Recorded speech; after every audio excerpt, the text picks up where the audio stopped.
Hi there, I'm Doggy Dan. Welcome to part one of this 5-part series where I'll be sharing with you how I work and giving you some training exercises that you can put into practice straight away with your dog.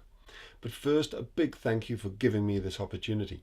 Okay, now in this first video, we're looking at the very common issue of dogs pulling on the leash. So let's get started by looking at some simple techniques and one of my favorite exercises that you can put into practice today.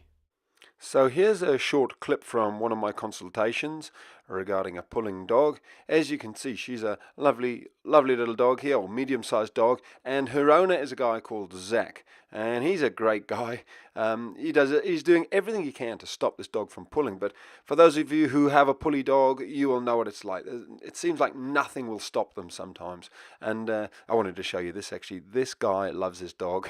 That is a real tattoo he's got on his leg of his dog here. That's true love. Now, first of all, I just wanted to point out that she's wearing a collar, and a collar is not a good device if you've got a dog who's pulling.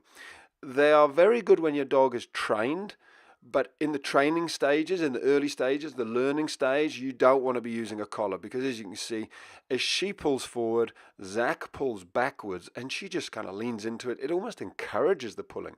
If you think about it, it's how sort of a husky will pull a sled.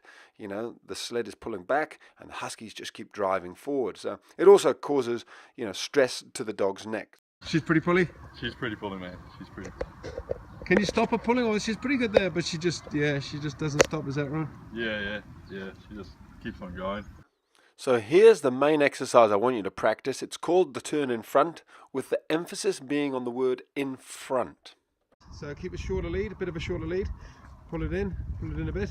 Now, what I want you to do, because that's good, turn in front of her and turn her around. Turn in front, that's it. Turn her around, that's good. And walk down the street this way a bit, sorry. Keep her on that side. And now, turn in front of her again and turn her around again. That's it. Right, now, that's good. Now walk a bit faster. So let me do a slow replay. First of all, I'm talking about the length of the leash. It's way too long. So shorten it up even more. So I'm saying to Zach, no, that's too long. He's just setting his dog up to fail with a leash that long. You want a very short leash, but you want the leash to be loose. And here's the turnaround. So his right thigh goes across the face of the dog. You actually want to turn your dog's head in that situation, get their head to turn, and then you keep your dog in the same hand, sort of keep them on your right in this situation, turn the dog's head again there, beautiful turn. And Zach's walking the dog on the right, that's fine, you can change it later on if you want to. So that simple but powerful exercise is called the turn in front. It's far more effective for stopping your dog from pulling than just yanking on the leash. So I just want you to practice that with your dog when you're out on the walk. How's she doing? Yeah, nice. That's a different dog. Feels better? Yeah, definitely. She's looking, no, keep her walking. Yeah. So what you can do now is you can even relax your arm a bit. Yeah. Just give it a little tug back a little bit, that's it. Yeah.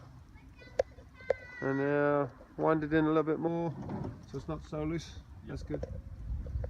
And now turn in front of her again. That's cool. That's cool. Bring her around. That's good, right. So I'm just going to replay that here because there's a lot of little things going on here. First of all, Zach's dog starts to go off and sniff, and he starts to let her. And I have to correct him and say, no, don't let her sniff. You don't want to let your dog to sniff whenever they want to. You must be deciding that. It's something I'll go into more. I call it the structured and the social walk. The other thing, though, is how long the leash is. Look, he's wound it in there a bit, but it's still too long. You see how long that leash is? It's very hard for him to relax his arm. Look how high his arm is. And that's all because the leash is just way too long. So wind it right in there. She's happier on that shorter leash. So what I thought I'd do is I'd just demonstrate what I mean by a very short leash. I'm not doing anything different. I'm just got a much shorter leash. And when she pulls, I lift it up a little bit. But I'm going to turn in front here. And the powerful thing about turning is it says I'm in charge and I make the decisions. So what I'm going to do here is I'm going to turn in front of her. And there you go. Leash is probably a little bit long even with me there, but what you'll find is if you just watch me for a few seconds here and get the leash under your dog's chin, it helps them relax. You don't want it on that side, you want it under there, make it all comfortable for your dog, and you want to see if you can have your hand almost on your pocket. So if you watch, you should have a relaxed shoulder, relaxed elbow, and a relaxed wrist. There, she's starting to walk nicely, and I'm speeding it up a bit. As soon as she's starting to pay attention, though, I'm going to turn, because I'm sort of saying, come on, I'm in charge, you follow me. I don't let her sort of lead me. And look, I've already almost moved from holding the leash to having it just balancing on my finger. And when you compare that to how she was just a couple of minutes ago, it's a huge change, and we've only been doing this for about 10 minutes or so.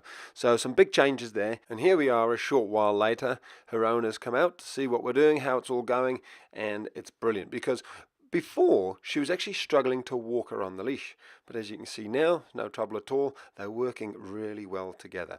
So let me just summarize what we've gone through. First of all, that very, very powerful but simple exercise, the turn in front. You turn in front of your dog like this, and that says to them, I'm in charge. Get back. Now, if you want to carry on going in the same direction, you obviously have to do 2 of those.